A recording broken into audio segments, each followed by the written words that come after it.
Daniel. Eh bien, nous commençons cette revue de la presse par la manchette du Yediot Aharonot consacrée à ce que le quotidien appelle ce matin la ligne rouge tracée par Aviv Kochavi.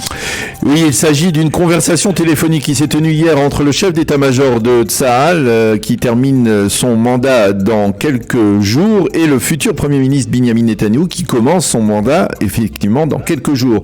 Une conversation qui, selon le Yediot Aharonot, n'a pas été paisible comme certains l'ont prétendu.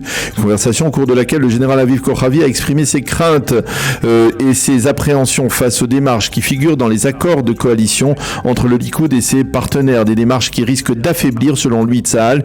Il s'agit en particulier du transfert de pouvoir de l'administration civile des territoires qui va passer de l'armée israélienne au ministère que Bezalel Smotrich contrôlera au sein même du ministère de la Défense.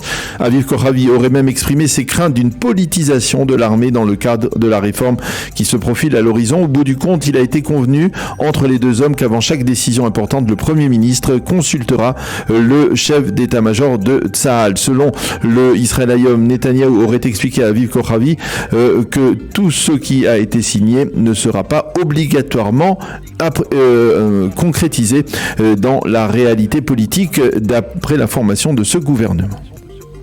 Et quant à la manchette du Israël Hayom, elle est consacrée au développement juridique le plus important de la journée d'hier.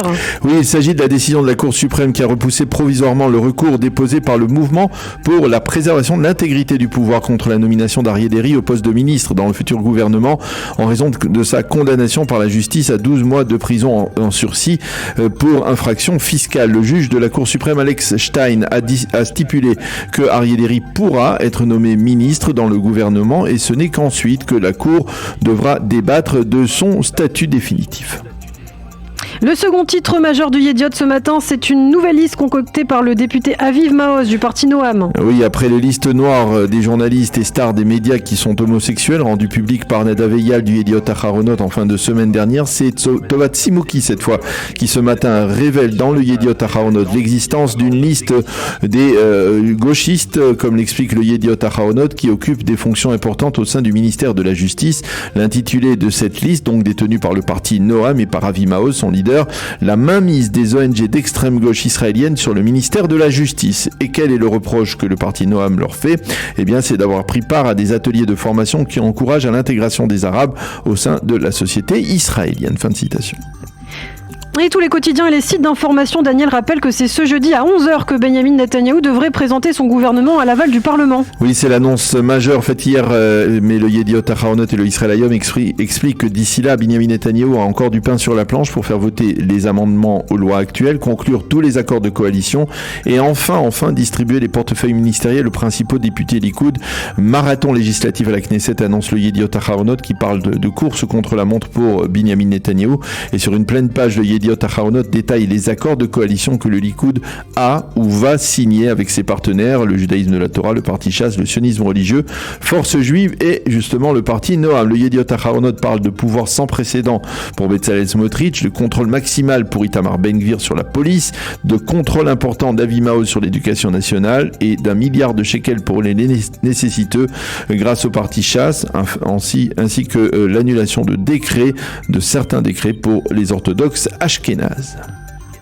Et justement, on s'intéresse à ce qu'écrivent les éditorialistes autour de ces développements politiques ce matin. Dans son éditorial dans le Yediot Aharonot, Ben-Dror Yemini explique que les réformes entreprises par le futur gouvernement commencent à causer des dégâts auprès des communautés juives américaines. Par exemple, certains leaders juifs démocrates qui, après avoir entendu les propos discriminatoires des députés Orit Strouk et Simcha Rothman de la force juive, ont ressenti une forme de cassure dans leur relation avec l'État d'Israël. Pour Ben-Dror Yemini, le principal responsable reste Netanyahou parce que c'est lui qui a signé les accords de coalition problématiques, des accords qui causent, selon lui, un tort national à l'État d'Israël.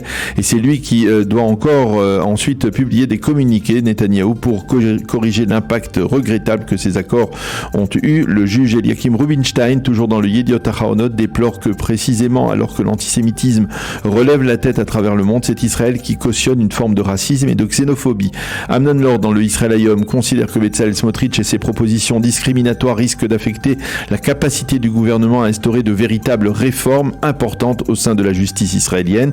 Enfin, l'éditorialiste central du Haaretz considère que le nouveau gouvernement d'extrême droite israélien reposera sur deux socles, le racisme et la discrimination. Fin de citation. Tous les quotidiens et les sites d'information reviennent par ailleurs en images sur les obsèques hier du Rav Chaim Druckmann. Des dizaines de milliers de personnes ont pris part à ces obsèques dans la localité de Merkez Shapira près d'Ashkelon et parmi elles les plus hautes personnalités de l'État comme le président Herzog, le futur Premier ministre Benjamin Netanyahou et même l'ex-Premier ministre Naftali Bennett. Les photographes du Yediot Aharonot ont même d'ailleurs immortalisé à cette occasion une conversation inattendue entre les deux hommes, entre Bennett et Netanyahou, probablement la première depuis bien longtemps.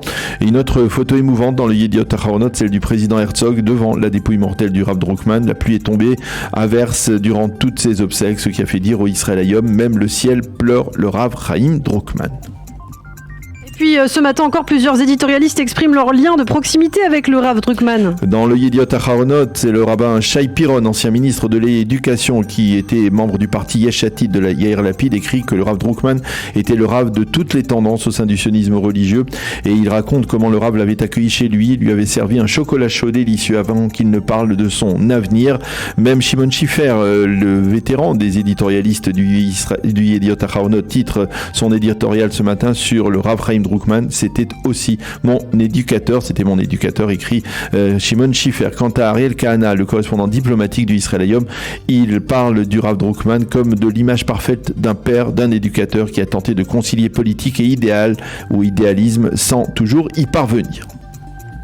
Enfin, pour terminer cette revue de la presse, le Israël Hayom nous propose un album des photos les plus marquantes de l'année 2022 qui se termine. Une année marquée par la guerre en Ukraine, bien entendu, par la disparition de la reine Elisabeth et par la victoire de l'Argentine en Coupe du Monde, par la lutte enfin contre le réchauffement climatique et par le seuil des 8 milliards d'habitants sur la planète Terre.